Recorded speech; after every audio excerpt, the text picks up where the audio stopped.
Welcome to Implied with Zein, where conversations about value, strategy, and market signals are unpacked for the GCC markets, with insights that travel far wider. Welcome back to Implied. Last episode, we asked this question. Are companies creating value or are they just making profit? And this naturally leads to another important question. When we look at reported profits, can we actually rely on those numbers? Do they tell us the truth about what's happening inside a business? And that's what I want to discuss today, the quality of earnings. Net profit, net income, net earnings, the bottom line, it goes by many names, but it's the single most quoted number in financial markets. But if you ask me, I don't like it. At the end of the day, it's just an accounting construct, and it doesn't really tell me much. And in my experience, it can be downright misleading. Still, some market participants treat it as the ultimate benchmark. Quarterly profit up 15%, losses narrowed by 10%. You see headlines like these and it feels like we're looking at something concrete, something solid, but we're not. There are plenty of ways profit can be distorted, but let me focus on three. The first is management discretion, and accounting standards give managers room to apply judgment, right? Revenue recognition, inventory valuation, impairments, depreciation. These are not purely mechanical calculations. They involve judgment. Now, judgment is fine if the accounting policies stay consistent year after year. At least you can compare, you can see the trend, and you can build a big picture. But if management keeps tweaking the policies or restating past financials, the comparison doesn't make sense anymore, right? And you're left wondering, did profits just rise or did management just change the depreciation policy? The second is non-cash items.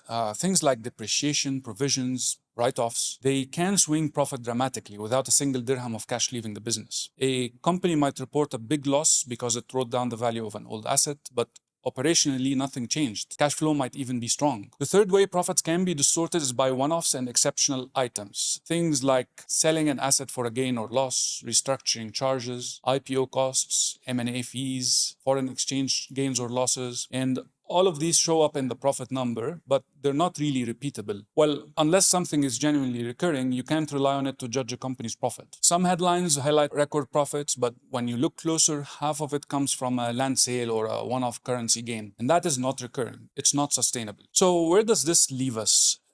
Think of it like looking at a picture that has been edited. It might look impressive, but it doesn't necessarily reflect economic reality. And that's why serious investors look beyond the headline figures and they ask three questions. Did profits increase because of sustainable drivers? Did those profits actually turn into cash flow? And did that generate attractive returns on invested capital? In other words, they take profits a few steps further and test whether those profits actually sustain and convert into long-term value. Let's start with earnings sustainability. When an investor looks at earnings, they first ask if those profits are durable and can these levels of performance sustain. Of course, a lot depends on the business context. If you're in a cyclical industry like airlines or commodities, profits may swing dramatically with the cycle. Today you have a great year, tomorrow you have a bad year. So it happens in cyclical industries. Or say one big client accounts for half of your revenue, then those revenues are probably fragile. Lose that client and the earnings base collapses. If a company, say, has high fixed costs, it has high operating leverage.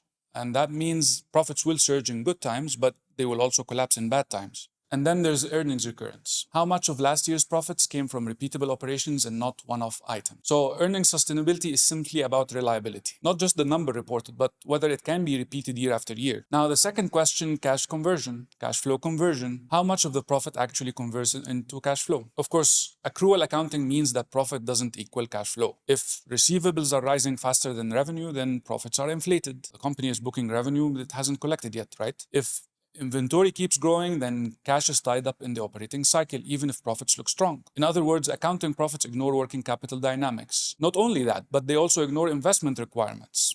Factories, servers, even intangibles. That's why smart investors look at free cash flow, which is simply what's left after investing in working capital and long-term assets. In my mind, it's a much cleaner signal and it's a lot less prone to distortion. And accounting earnings that consistently convert into cash flows are high-quality earnings, in my opinion. And great companies know this. They know this because they highlight their free cash flow figures, they explain the drivers, and they make sure that investors trust those numbers. The third question ties back to our earlier episode, return on invested capital, simply return on capital. The company can report high profit margins and still erode value if the returns on capital are weak. Think of a business that earns 40% margins but requires massive investment in working capital to sustain them. The return on capital on that business might be much lower. And another company may have lower margins but excellent capital efficiency. They might actually be generating superior returns. So that's the difference between high and low quality earnings. When investors analyze profit, they're really asking, are they sustainable and repeatable? Do they convert into cash flow? Do they generate attractive returns on capital? And if the answer is yes, then you're likely looking at a high quality earning. There's an important caveat because the answer doesn't really have to be yes every single year. For example, a year of heavy investment might negatively drag free cash flow during that year, but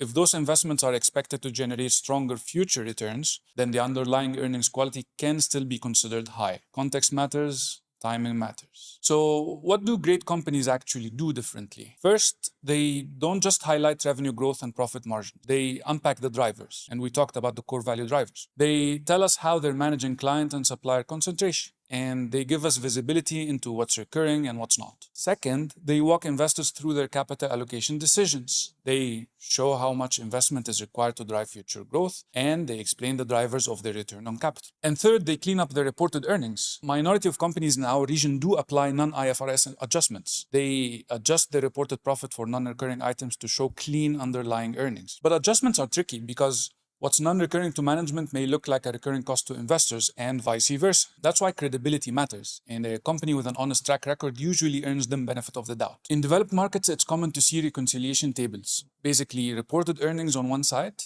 adjusted earnings on the other side, and each adjustment item listed clearly in between, so investors can make their own assessment. You almost never see that in our region, and I wish more companies did that, because that kind of transparency immediately builds trust. So what's implied here? Well, reported profit is the single most quoted number in financial markets, but we really shouldn't take it at face value. Because once you start breaking it down into the underlying drivers, you often end up with a completely different story. And honestly, more companies should spend less time celebrating profit headlines and more time showing us their cash flow discipline. Next episode, we're going to talk about expectations and how they drive valuations and share prices. Because the real driver isn't just today's profits. It's what the market believes what comes next and how that expectation gets priced in. I am Zein and this is Implied.